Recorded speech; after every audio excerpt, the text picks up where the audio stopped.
Hello again. It has been a while, hasn't it? And we are back with number 76041, the Hydra Fortress Smash from LEGO's Marvel series of LEGO sets. And this will be going up after Avengers Age of Ultron has been released in several countries, and it will also go up the day before it releases in North America. I will actually be watching this movie tomorrow night, and I also have been spoiled on a certain number of plot issues, so I actually know quite a few things about this movie going into it, but let's get past all of that, and onto this extremely frustrating set. Yes, this set is a major pain in the ass, and I am totally on board with me saying that word instead of say but or something like that, because this set has been nothing but frustrations for me. This is the second time that I have recorded this review, or second time I will have recorded this review. The first time I recorded it was several weeks ago when I purchased this set, and I recorded the review, and I was moving it over to my computer when my video editing software decided it wanted to freeze up and had to be force quit from, and I lost the footage that I had saved to the computer. No big issue, it was still on my camera. Except it wasn't on my camera, because I had deleted it from my camera not but an hour or two earlier, thinking that it was safely enshrined on my computer. So the moral of this story is, make sure that you have not actually deleted your footage until you are done with the footage. So yeah, and then after that I went through a number of hassles, including the fact that at the time that I was starting to edit the review, I had already partsed this set out. I had dismantled most of it and had scattered the pieces among my many LEGO drawers. So I had to dig through a lot of drawers and a lot of bags to find all of the parts in order to rebuild this set in order to properly review it. Which is especially frustrating because this isn't a very good set. Spoiler alert.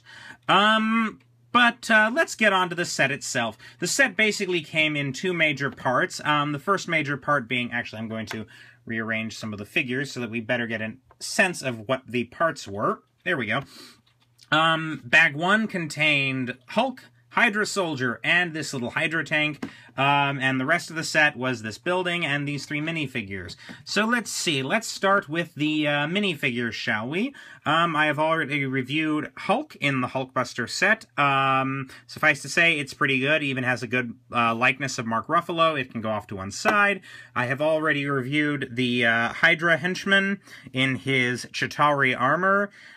I have already reviewed Captain America in his new suit, which looks pretty good, but not as good as, well, actually, this is probably the best looking of the LEGO suits. I just don't think that the Age of Ultron suit looks as good as the Strike suit from the beginning of Winter Soldier, and so that leaves only two unique minifigures to talk about in this review, those being Baron von Strucker and Pietro Maxima, also known as Quicksilver. Let us discuss Herr von Strucker first. He is wearing a bluish-gray jumpsuit with printing only on the back and the front of the chest piece. He is armed with the ADU blaster. He has printing on only one side of his head because he does not have a helmet or headpiece to conceal a second identity. Or second expression, rather, not a second identity. Not that Baron von Strucker needs a secret identity. Yes, by night he is the evil Baron von Strucker. By day he is Mrs. Norridge from down the street. Printing on it is decent. A little bit light on the detail, unfortunately. But overall, not a bad print. Again, not a bad printing. He's got, like, his little utility belt, and he's got some pouches and stuff. And he has a very cool little prosthetic monocle, which is, a little bit comic booky, I'm going to admit, but whatever, it's awesome.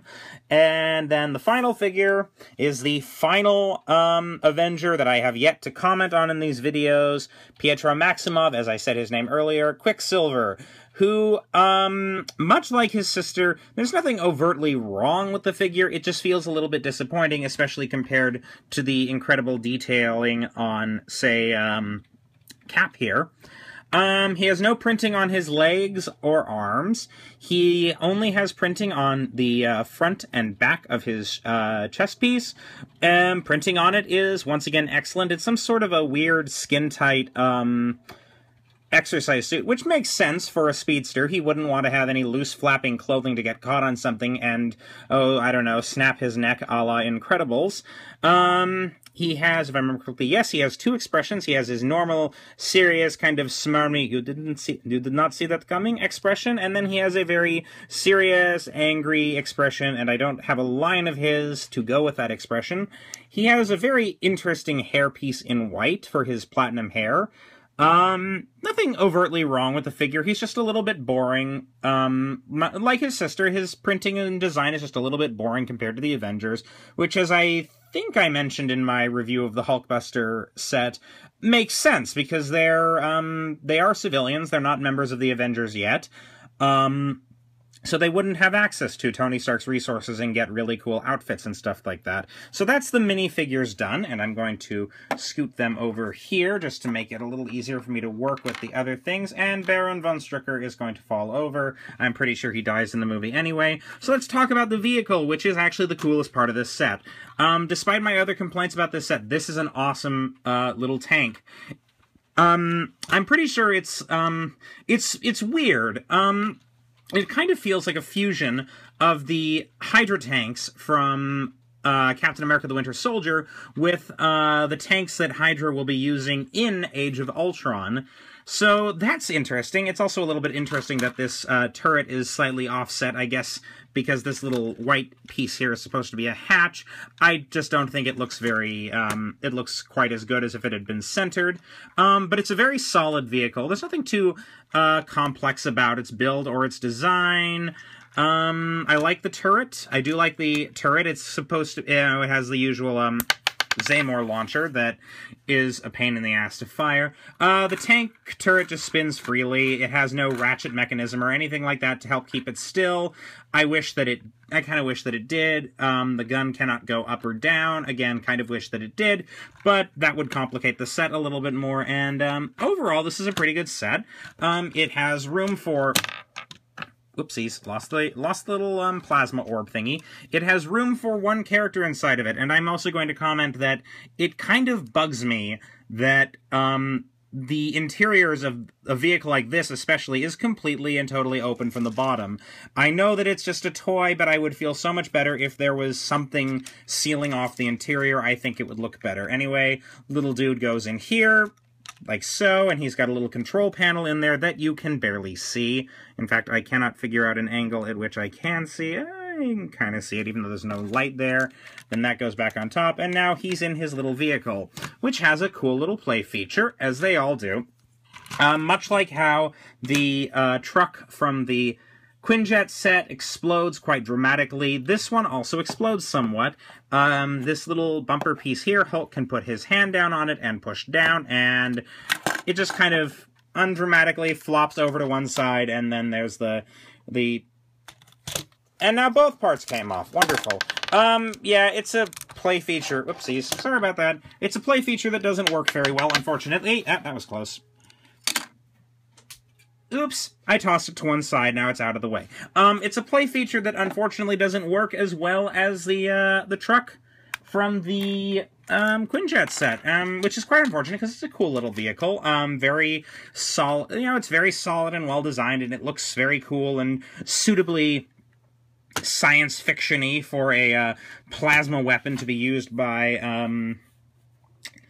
Hydra, especially when they are using the scepter that they stole from Loki, or, well, retrieved, whatever they did. Hydra got their hands on the scepter thanks to their infiltration of S.H.I.E.L.D., and they've been using it to power all their technology. So now let's talk about the big part of the set, and that is this building, which is a tremendous disappointment. I seriously could not even get my head around how disappointing this was when I first built it and first talked about it. This set looked unimpressive when I first saw it, and it is as unimpressive as it looks, unfortunately.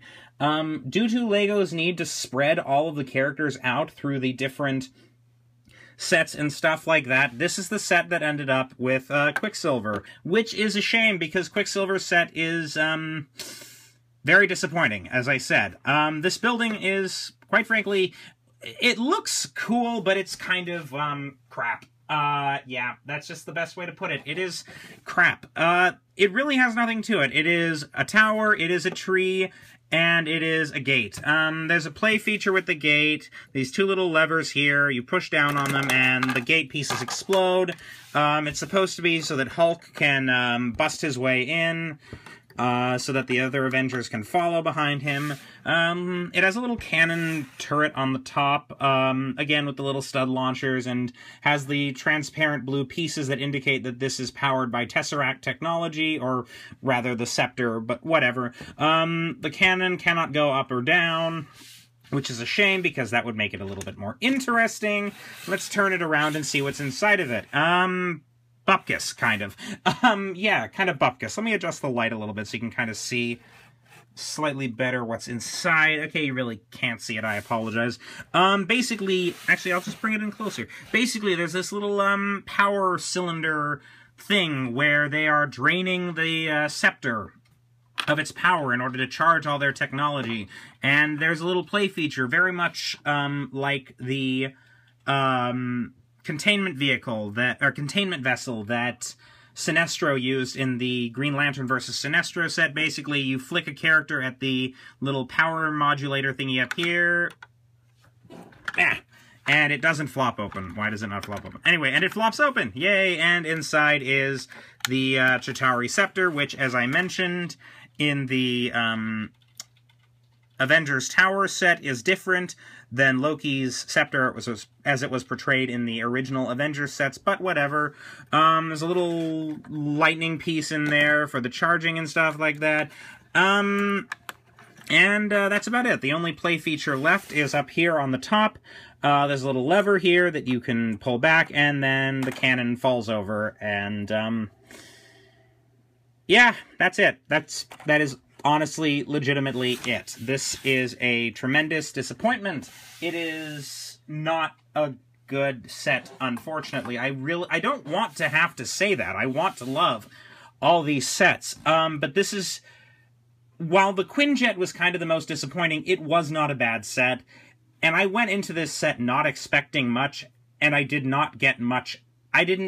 Even those expectations really weren't met. This is not a good set, especially considering that it exists purely so that Quicksilver can appear in a set, and that in order to get the entire collection, you have to purchase every single set in the line if you want to get all of the Avengers. And I understand why LEGO does that, so that people will buy the sets, but this set needed so much more, and it is not worth what I paid for it. It is not worth the retail price. This set retails for $50. It does not feel that at all. It's honestly quite... Oh, I just can't get around how bad this set is. It was such a disappointment the first time I reviewed it. Now imagine how pissed off at the set I am now that I'm reviewing it a second time after spending several days a couple of weeks ago putting it all back together and tracking down every single Thanos-damned part to build this annoyance. This set needs so much more. Honestly, I think what they should have done is, instead of having a tree here, they should have had like a second little building on the side as like an office for Strucker, or a containment prison cell for Quicksilver or Scarlet Witch. And I don't know, maybe have the Hydra dune buggy thing, and maybe have Thor show up in the set from the Hawkeye and Thor versus Hydra set. I don't know. You can't even see Thor when I put him down. This set needed so much more for it to be less of a disappointment, and unfortunately it just is a complete and absolute disappointment. Like, the only good thing about it is this vehicle, and this little tank is not worth the admission price. Honestly, maybe they should have combined, like, maybe they should have combined this set and the Hawkeye and Thor versus Hydra sets together into one larger $60 set, had some more Hydra soldiers, had a weapon for the Hydra guys so that they have something to shoot at our heroes. It's just such a disappointment, and it's... I mean, again, I want to like these sets. I want to recommend these sets. I cannot recommend this set, unfortunately. It's not worth it for this little vehicle. Like, if you have to have all of them, then get it last. And if you need to have the complete collection of the Avengers, like I need to, just, like, find Quicksilver somewhere on eBay or something like that. I don't know. Yeah, I'm kind of at a loss for words right now to describe just how much of a disappointment this set was. And again, I went into it not expecting much. Yeah, this set needed at least another $10 on the price and then quite a bit more over here before this could be considered worth it, and unfortunately, it just isn't worth it. I think there's really no way to describe this set except to say simply, fail, Hydra.